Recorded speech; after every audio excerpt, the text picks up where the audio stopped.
Think and Grow Rich by Napoleon Hill. Create vivid mental portraits of your success. Imagination is the workshop of the mind. Welcome to yourbooksummary.com. Imagination is a powerful tool that operates on two distinct playing fields. The first, known as synthetic imagination, involves taking existing ideas, concepts, and strategies and arranging them in new and innovative ways. The second, creative imagination, is where the magic truly happens. This is where man's mind meets the vast, limitless universe of infinite intelligence. It's the land of gut feelings and hunches, where top performers in business, music, art, and literature operate, fueled by desire and faith.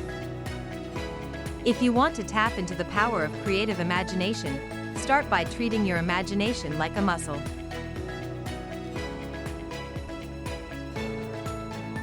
Work it, develop it, and create a written plan to convert your airy dreams into concrete wealth.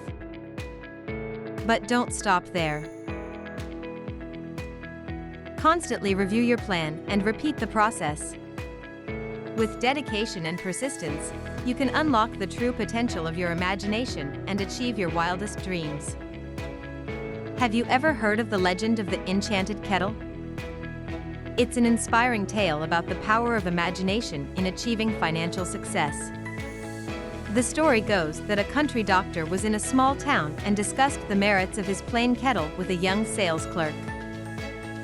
The sales clerk was so taken with the doctor's ideas that he gave him his entire nest egg of $500 to buy the kettle and a secret formula the doctor had written on paper. With that formula, the sales clerk, Asa Candler, created Coca-Cola. It's an incredible example of how imagination, a plan, and dedication can lead to incredible success. So, if you want to unlock the true potential of your imagination, start by treating it like a muscle and working on it, developing it, and creating a written plan to turn your dreams into reality. With persistence and dedication, you, too, can achieve your wildest dreams. I hope you found the information about Think and Grow Rich by Napoleon Hill. If you're interested in learning more about the book, stay tuned for the next part of this series where we'll dive into the next section. Thanks again for watching, and I'll see you in the next video.